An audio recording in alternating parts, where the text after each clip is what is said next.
ปลาโค่อยปลาโค่อยใหญ่บอนปลาโค่อยใหญ่บอนทันมันหรือบ่ทันตกขึ้นได้กำลังย่างมาจักมาคิดอยู่บ้องเก้าบ่รู้จังไดเนาะเออโอ้ใหญ่ขนาดเลยอืม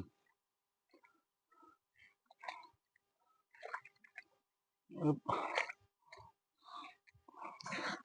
อืม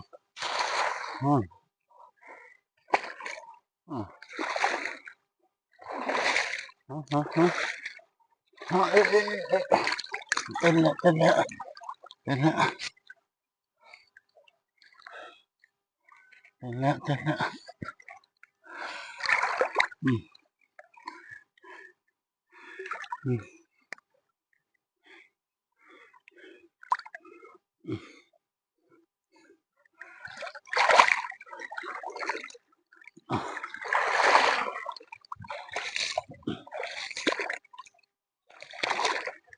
นี่นะคือหินนี่เนาะ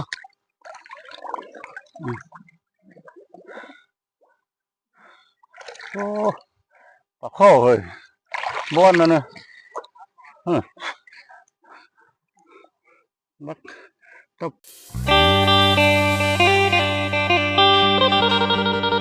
ทักทายสบายดีครับ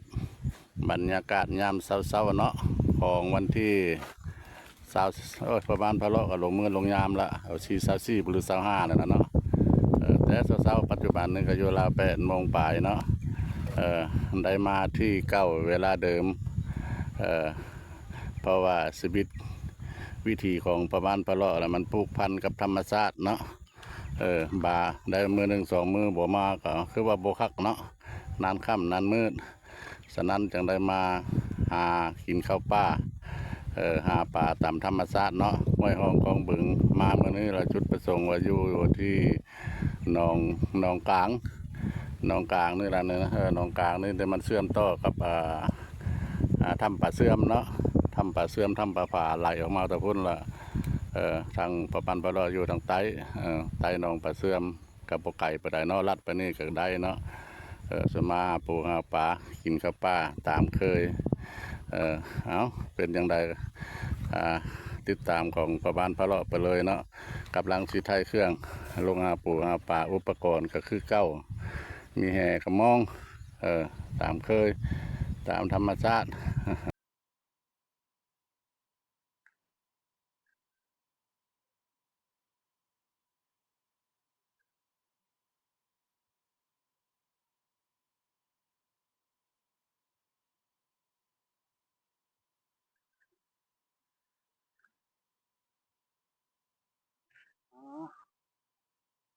ใส่มองก่อนเบิ่งเลยใส่มองเรือวันบ่ได้แหเนาะมันบ่ได้ปลาบ่ถึงแหมันก็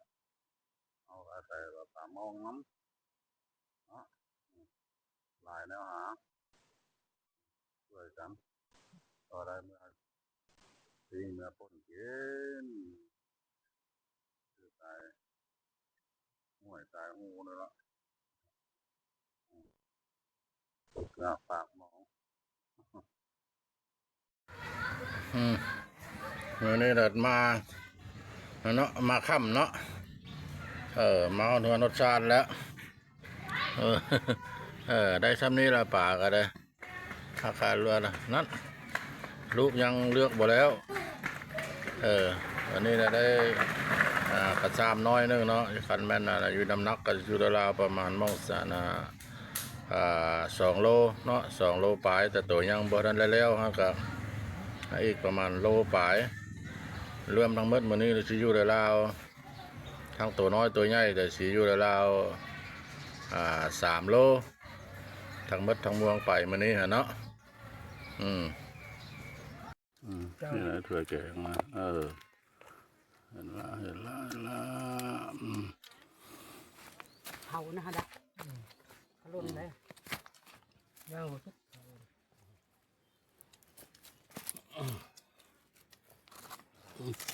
คมดีก็ กับพี่เด้อต้นนั่นเองค่ะจะสดหรือพี่ เออมาทานผู้ชมกินข้าวน้ำเดียวปิ้งปลาตะลืนเจ้าเพียว่าสิเอาเจ้าเพียมาลืมเคยได้กินบ่มาคันบ่เคยแล้วมากินนะประมาณทะเลาะเด้อแซ่บได้ปิ้งปลากับเจ้าเพียขมอร่อยเพียกับเพียป่าแล้วมันได้เพียอย่างอื่น มองเป็นมองทางตัวใหญ่ขนาดได้ให้ท่านเอ็ก แล้วท่านได้เอาให้ตัวบ่วงกับถ้วยกับจานด้วยหรอว่าแก้วเราเอาใส่ว่าเราชิแป้งเอาอ่ะชิมเพิ่งก่อนเด้อท่านผู้ชมเด้อมากินข้าวเที่ยงเดียวมั้งมาผู้ใดมักอาชีพเนี่ยกินปูกินปลาตามธรรมชาติอยู่ห้วยห้องคลองบึงบ่ได้กินแบบดูลาได้กินแบบบ่ได้เสียเงินนั่นแหละหาวปลาก็ได้ คิดเนาะปลาเต็ม คักแซ่บหลาย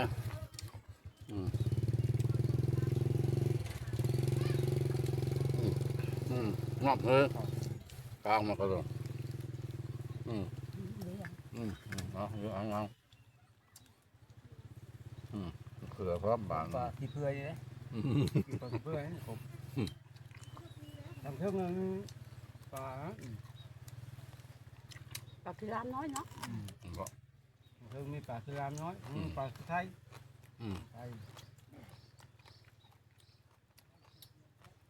อยู่ลุ่มนี่มีแต่ปลากระไทยน้อยเลี้ยวจะกระมาบุญกัน ตาล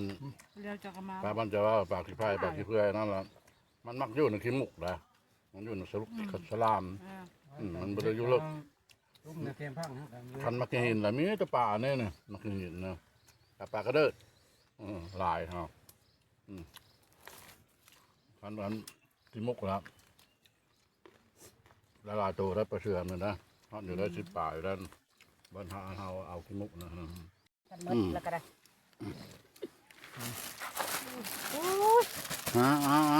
ได้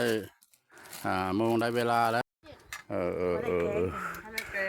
เพิ่นกินข้าวง่ายทรงสีเซฟสีนัว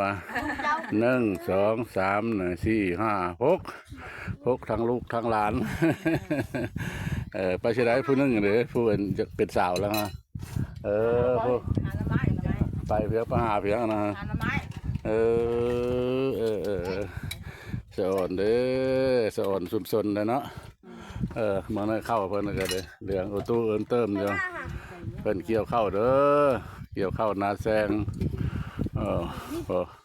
อุดมสมบูรณ์เต็มไปด้วยได้บ่อยละเด้น้ำไม้เด้นอเพิ่งว่าทอกๆนู้นลาเป้าไปบางเรื่องนี่บางขี้เงือไปเลยว่านางป้าตัวโอ้บ่ได้ท่านผู้ชมมันไผมันหายากได้ฤดูนี่ได้เพราะว่าอยู่ใส่หนองเท่านี่แหละมันซุ่มน้ำมันมีตลอดน้ำมันซุ่มเด่นมาละออกตลอดแรงตลอดผลอุดมสมบูรณ์โอ้ยมีอันลูกสาวว่างเดี๋ยวบ่เชื่อมาอันเป็นลูกไผ่นะ มีลูกชายได้ยิ่งกว่าเทพ